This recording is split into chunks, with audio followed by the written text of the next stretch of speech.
Les podcasts du Figaro. Certains mangeaient des choses qui restaient sur la décharge parce qu'il n'y avait pas de choix. Jusqu'au jour où ma mère bio a décidé de me laisser devant PSE. J'ai pas eu beaucoup d'explications. Évidemment que j'ai couru derrière la moto parce que je comprenais pas très bien, mais comme elle a pas voulu s'arrêter, donc j'avais plus de choix, je restais devant cette école que je connaissais. J'ai jamais cru que je pourrais m'en sortir et que je serais aujourd'hui quelqu'un qui est reconnu par ma société, intégré, avoir ma famille et tout ça. Donc il faut vraiment se battre pour réussir en fait à survivre en fait. Et une urgence à changer. On a besoin d'aller à l'autre bout du monde pour nous engager. Et donc de sortir à nouveau de sa zone de confort. Il me semblait qu'il y avait quelque chose d'injuste. C'est un métier qui demande du temps. De l'empathie, c'est dur. C'est dur, mais c'est tellement gratifiant de faire des... À la fois c'est génial et à la fois ça nous terrifie. S'engager, c'est prendre ses responsabilités. Et puis il y avait l'idée aussi de montrer un exemple. Et lâche rien, fonce et avance quoi. Bonjour, je suis Aude Cérès. Bienvenue dans le podcast du Figaro qui vous parle d'engagement, de dépassement et de don de soi. Dans ce podcast, nous donnons la parole à des femmes et à des hommes qui bâtissent un monde meilleur, pas à pas. Bienvenue dans Les Engagés. Parfois, l'engagement, c'est l'histoire d'une vie, un héritage évident, une manière de remercier ceux qui vous ont tendu la main. C'est le cas de mon invitée d'aujourd'hui, Léa Kenna Despalières, directrice générale de Pour un sourire d'enfant, une association fondée en 1996 par ses parents, Christian et Marie-France Despalières, au Cambodge. Bonjour Léa Kenna Despalières. Bonjour. Léa Kenna, vous êtes avec nous du Cambodge, de Phnom Penh, votre pays où vous êtes née et vous avez grandi et d'où vous gérez l'association Pour un sourire d'enfant. Léa Kenna, on va commencer par parler de votre parcours depuis votre enfance jusqu'à la rencontre avec vos parents. Est-ce que vous pouvez nous raconter votre enfance au Cambodge, ce qui s'est passé quand vous étiez petite fille? Ma mère bio était militaire, haut placée. Elle avait rencontré un homme qui était le médecin où ils travaillaient tous les deux sur le même lieu. Et ce qu'elle m'avait raconté, c'était que voilà, elle a voulu avoir un enfant avec cet homme parce qu'elle espérait qu'en ayant un enfant, l'homme va l'accepter en fait. Et du coup, ils se sont convenus qu'ils auraient un enfant, donc qui était moi. Et en fait, à ma naissance, tout était le contraire de ce qu'elle pensait. Ça veut dire que quand j'étais née, le monsieur, il n'a pas voulu quitter sa femme pour venir se joindre à elle. Et donc, tout a été basculé au moment où j'étais née. Et du coup, en fait, comme elle a perdu toute sa face, parce qu'elle était quand même à un niveau haut placé, donc elle a décidé de quitter la région, la province, pour changer de page, quoi. Changer de la page de sa vie. Donc, elle est arrivée sur Phnom Penh. Là où je commence à garder des souvenirs, c'est que j'ai été plus ou moins maltraitée, battue, non aimée, jusqu'au jour où elle m'a vendue. Et en fait, tout ça, j'ai eu des paroles en me disant que c'était à cause de moi, qu'elle a tout perdu. Je suis un enfant qui porte malchance. Et du coup, à partir de ce moment-là, que j'avais commencé à comprendre que voilà, j'étais née pour le mal du monde qu'elle peut subir. C'est suite à cette explication que tout est venu contre moi. Donc le fait qu'elle me tape ou le fait qu'elle me vend, c'est vraiment pour se venger, quoi. Parce que pour elle, sa vie a basculé. Elle a tout perdu à cause de moi. Donc du coup, elle m'en veut et du coup, c'est comme ça qu'elle le traduit, en fait, le fait de se venger sur moi, et c'est devenu quelque chose qui la soulage, elle. Donc vous étiez la victime, en fait, de ce qui lui était arrivé à votre mère biologique. Exactement. Mais c'est vrai que ça m'arrive des fois de me poser des questions. Si vraiment j'étais quelqu'un qui porte vraiment très malchance, pourquoi elle ne m'avait pas abandonnée complètement? Pourquoi on me gardait pour juste me maltraiter, en effet?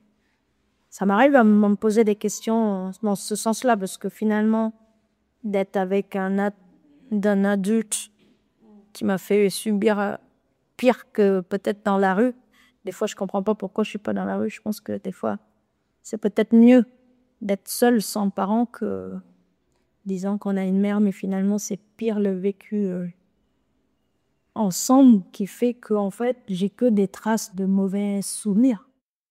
Et après, votre mère biologique vous a vendu. Elle m'a vendue. Alors, quand je dis vendue, c'était à des personnes, voilà, je restais avec elle. Elle m'a pas vendue. Mais je devais rendre service à des hommes. Et voilà. Et apporter de l'argent.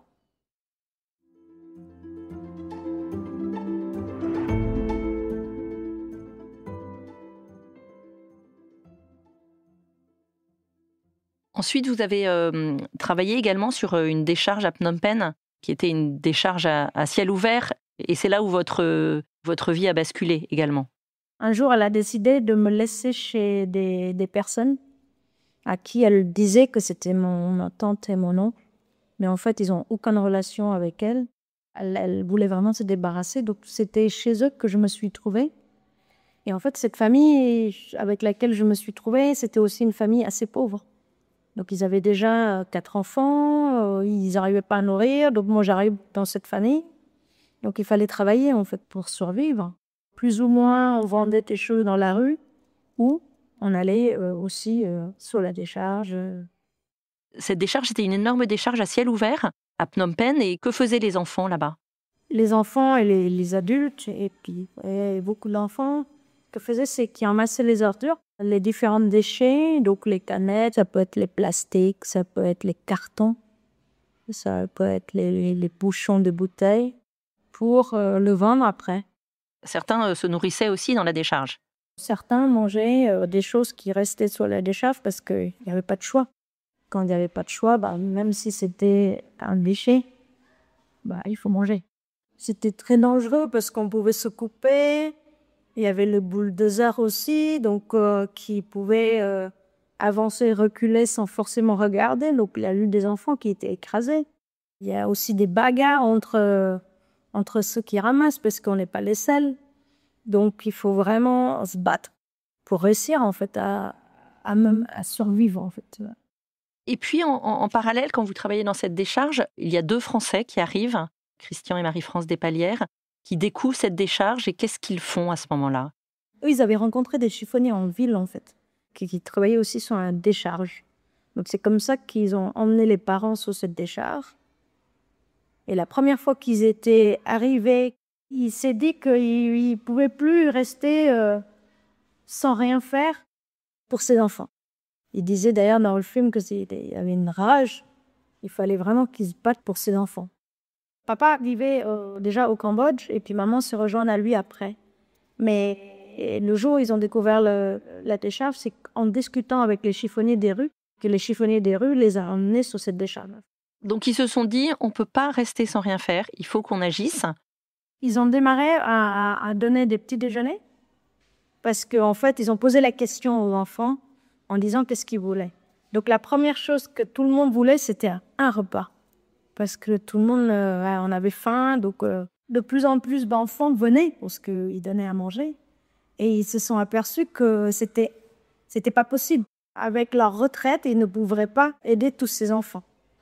Et du coup, ils ont décidé de repartir en France, alerter leurs familles, leurs amis, en disant que voilà, il faut faire quelque chose pour ces enfants. Au début, c'était un repas.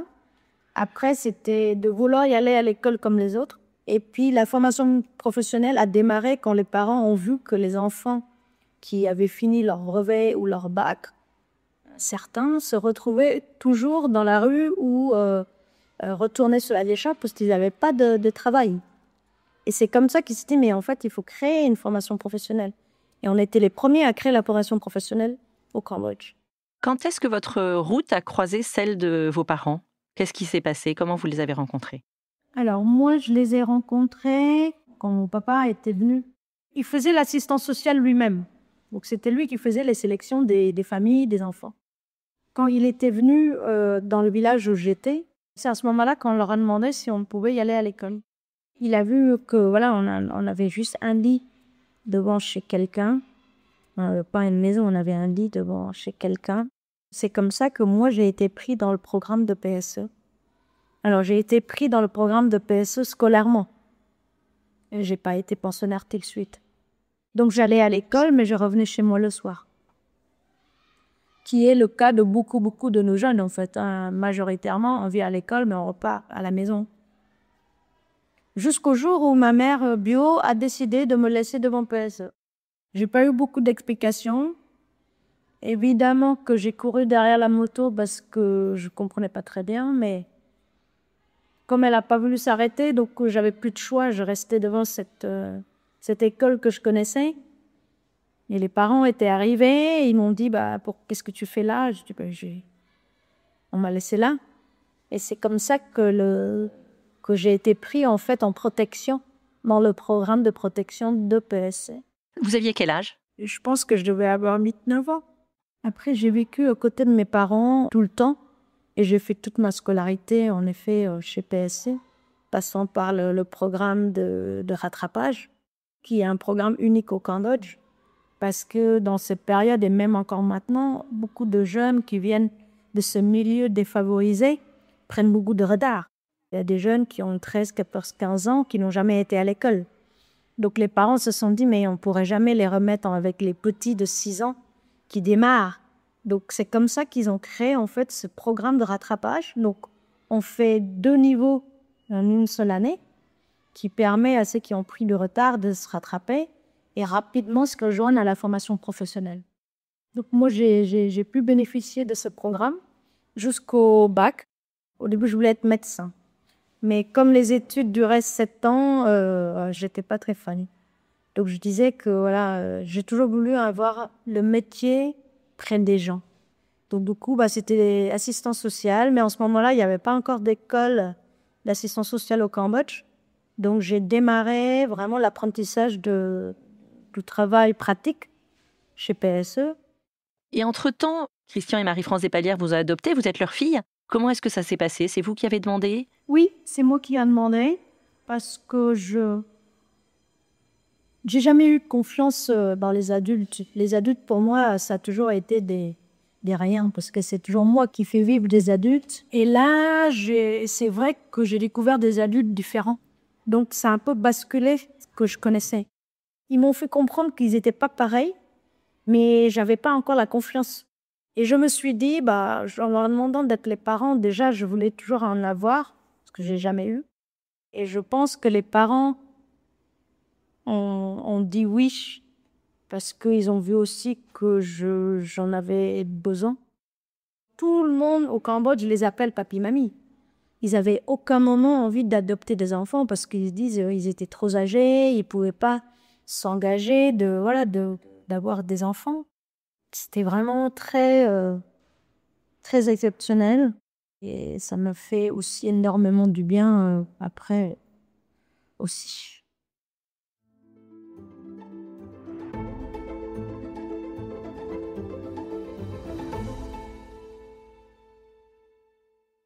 Donc à ce moment-là, vous avez été adoptés officiellement par Christian et Marie-France Despalières et vous avez continué votre chemin au sein de l'association, donc assistante sociale sur le terrain, ce que vous disiez. Qu'est-ce que vous faisiez concrètement? Vous participiez à la vie de l'association? Vous aviez... Je travaillais, donc concrètement ce que je faisais, c'est que je faisais des visites des familles pour justement faire les sélections des familles, des bénéficiaires pour qu'ils soient dans le programme. Donc j'allais dans les communautés et puis je faisais aussi toute la partie où je réglais les problèmes des familles, les problèmes d'absence des jeunes, résoudre les problèmes des gens, les écouter, faire des propositions à PSE sur les différentes formes de support. Parce que le but de PSE, c'est que les enfants viennent faire leurs études tranquillement, sans avoir la tête à penser à 1000 choses qui doivent rendre service à la maison. Donc mon travail, ça a été vraiment identifier tout ça pour s'assurer que voilà, chaque enfant va venir à l'école sans souci en tête. Vous avez appris le français également? Alors j'ai appris le français bien avant que j'ai terminé le terminal. J'ai appris le français très rapidement. Comme je vous ai dit, ils m'avaient adopté. Après, les parents partaient en France tous les ans pour faire la recherche de fonds. Et à ce moment-là, je me suis trouvée malade. Et ils nous appelaient une fois tous les 2 semaines pour savoir comment on allait, tout ça. Donc on avait une traductrice qui nous traduisaient. Donc moi, je leur dis que j'étais très mal, que voilà. Et j'ai senti vraiment la réponse de l'autre côté, bah, tout va bien, quoi. Ça m'a mis une colère, j'étais tellement en colère que je voulais plus leur parler. Et en effet, quand ils sont revenus au Cambodge, j'ai boudé pendant un moment, jusqu'au jour où ils sont venus me chercher en disant qu'ils ne comprenaient pas pourquoi, c'était quoi mon problème, parce qu'ils ne comprenaient pas trop. Et c'était à ce moment-là, je leur dis, bah, de toute façon, les adultes sont tous pareils, hein, encore une fois. Ils disent des trucs, dès qu'ils sont plus là, bah, ils ne tiennent pas leurs promesses. Quand ils sont revenus, passés par un autre traducteur, c'est là que j'avais compris que c'était pas du tout eux, parce que la traductrice qui traduisait, elle ne voulait pas traduire que j'étais mal, parce que dans le 10, le mal, ça ne communique pas. Tu dois pas communiquer ton mal. Donc pour elle, quand je disais que j'avais mal, elle traduisait que j'allais bien. Donc pour mes parents, je dis, bah, si tout va bien, tout va bien. Et quand j'avais compris ça, j'avais décidé que plus jamais de la vie, j'aurais un traducteur. Donc je veux communiquer avec mes parents moi-même. Et c'est comme ça que j'ai commencé à décider vraiment d'apprendre le français. J'ai pas appris à l'école, j'ai vraiment appris en les écoutant. Comme j'étais la première à parler le français, j'allais avec mon père faire le service tous les matins sur la décharge pour soigner les enfants. Donc c'était moi qui servais comme traductrice à mon père. Vous aviez quel âge à cette époque-là ? 11-12 ans. Il allait tous les matins soigner les enfants et distribuer le petit déjeuner, donc j'étais avec lui. Je servais comme traductrice aussi parce que dans cette période-là, à peu près tous les soirs, les femmes se faisaient battre par leur mari. Donc papa allait les récupérer pour les emmener à l'hôpital. Et pendant ce temps-là, maman gardait les autres petits qu'on ramenait aussi de la maison à PSE. Donc on déposait les petits à PSE et puis avec papa, on partait à l'hôpital. Donc en effet, j'ai vraiment pu pratiquer mon français tout le temps. Sachant qu'eux, ils habitaient dans PSE, mais moi, j'étais dans le bâtiment des pensionnaires. Je vivais avec les autres pensionnaires, mais c'est moi je servais comme traductrice. Vos parents ont communiqué par le biais d'un traducteur, toujours ? Oui. Ils se sont toujours dit que pour eux, d'apprendre le cambodgien, ça ne leur servait pas à grand-chose. Par contre, ils voulaient vraiment laisser l'espace aux enfants qui fassent des efforts pour leur parler en français ou en anglais. Parce qu'ils disaient que c'était plus important que les jeunes leur parlent en langue étrangère que eux leur parlent en khmer, en fait. Donc ça a été aussi toujours leur principe et c'est pour ça qu'ils ne parlaient pas forcément le khmer. Aujourd'hui, combien d'enfants ont été sortis de la misère par l'association de vos parents que vous dirigez actuellement ? Donc aujourd'hui, des anciens comme moi, on est à peu près 7000 anciens depuis 1996. Actuellement, nous sommes encore en charge de 6500 enfants. Donc par le biais du programme scolaire, de la formation professionnelle. On a notre programme Général Éducation, donc qui est en 2 parties. Une, on scolarise les enfants qui ne sont pas en retard dans les écoles publiques. Un autre, on fait du centre de rattrapage, donc comme je vous ai expliqué pour ceux qui sont en retard ou ceux qui sont plus en difficulté. Et on a aussi le programme de la garderie et du soutien scolaire. Donc ça, c'est toute la partie Générale Éducation. Après, on a toute la partie formation professionnelle où là, on a encore 1400 jeunes qui sont actuellement dans le programme de notre centre de formation professionnelle.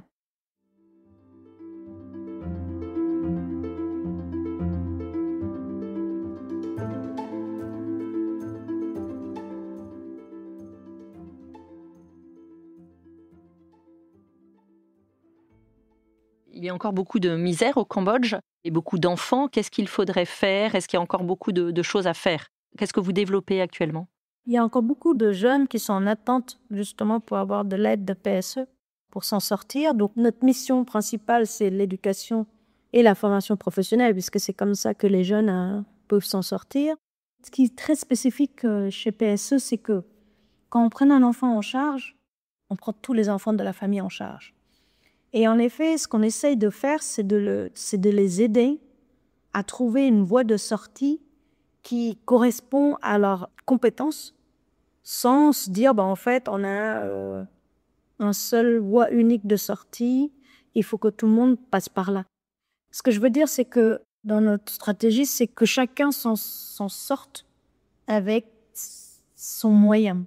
Donc, on a ceux qui ont la capacité, qui peuvent se rejoindre à l'université.